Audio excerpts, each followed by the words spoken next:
For this week's podcast on English.com, we have the third in our series of Life Before the Internet. And for this week, we're talking about correspondence. Yes, letters. Richard, can you remember, when was the last time you wrote a letter? I can't remember exactly, but I think it must have been writing to my mum. Right. When we lived in Jordan, which was over 12 years ago, I used to write to her regularly. Now, you had those special airmail letters. Yes, it was just a piece of paper which was also the envelope, and it also included the stamp. It was very lightweight, wasn't it? It was very light. It was all in one. You just had to fold it up and pop it in the mailbox, and that was it. I don't even know if they have those anymore. I'd be surprised. Now, you mentioned the fact that there was no stamp, or the stamp was included, wasn't it? Yes. Because that's a big difference, isn't it, nowadays? Yeah, you don't buy stamps, do you? Even if you have anything to send, you just go to the post office.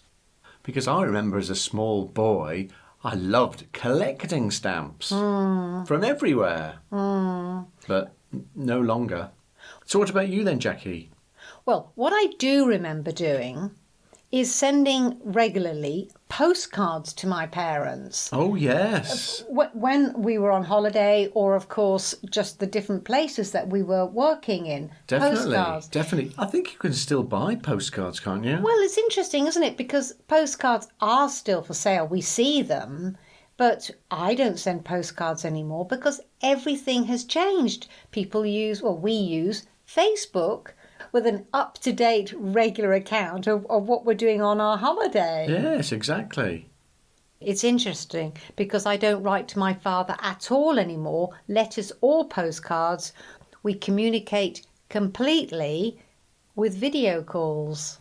But you do send him a Christmas card, though. Yes.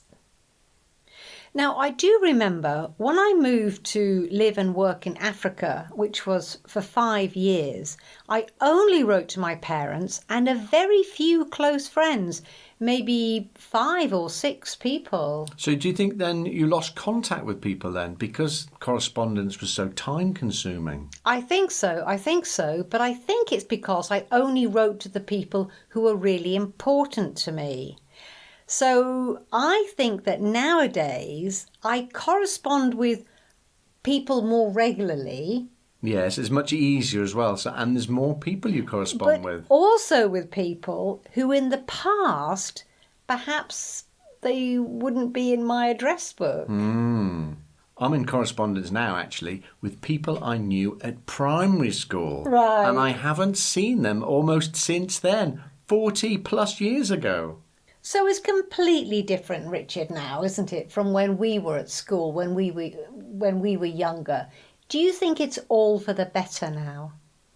Yes, definitely, I think so. Because we live fairly separate from a lot of our friends here, and it's so easy to keep in contact with everybody. Yes, I think I agree, Richard. It's really nice, isn't it, being in touch with friends from the past and keeping in everyday contact with our families. But I do wonder whether the amount of time we spend on social media is probably more than the letter writing we did in the past.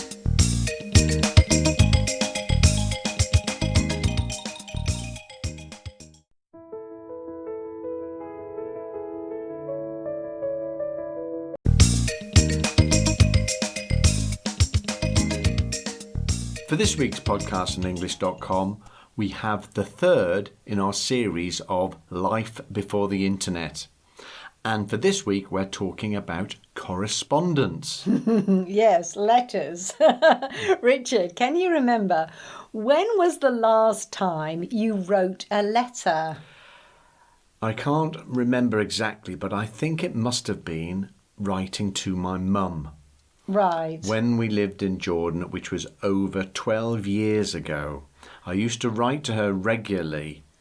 Now, you had those special airmail letters. Yes, it was just a a piece of paper which was also the envelope, and it also included the stamp. It was very lightweight, wasn't it? It was very light. It was all in one. You just had to fold it up and pop it in the mailbox, and that was it. I don't even know if they have those anymore. I'd be surprised. Now, you mentioned the fact that there was no stamp, or the stamp was included, wasn't it? Yes. Because that's a big difference, isn't it, nowadays? Yeah, you don't buy stamps, do you? Even if you have anything to send, you just go to the post office. Because I remember as a small boy, I loved collecting stamps from everywhere. But no longer. So what about you then, Jackie? Well, what I do remember doing is sending regularly postcards to my parents. Oh, yes. When we were on holiday, or of course just the different places that we were working in. Definitely. I think you can still buy postcards, can't you? Well, it's interesting, isn't it? Because postcards are still for sale. We see them, but I don't send postcards anymore because everything has changed. We use Facebook with an up-to-date regular account of what we're doing on our holiday. Yes, exactly. It's interesting because I don't write to my father at all anymore, letters or postcards. We communicate completely with video calls. But you do send him a Christmas card, though. Yes. Now, I do remember when I moved to live and work in Africa, which was for 5 years, I only wrote to my parents and a very few close friends, maybe 5 or 6 people. So do you think then you lost contact with people then because correspondence was so time-consuming? I think so, but I think it's because I only wrote to the people who were really important to me. So I think that nowadays I correspond with people more regularly.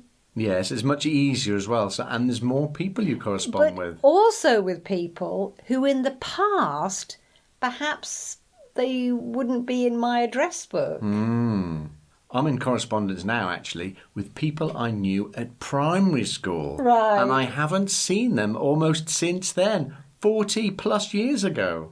So it's completely different, Richard, now, isn't it, from when we were at school, when we were younger. Do you think it's all for the better now? Yes, definitely, I think so. Because we live fairly separate from a lot of our friends here, and it's so easy to keep in contact with everybody.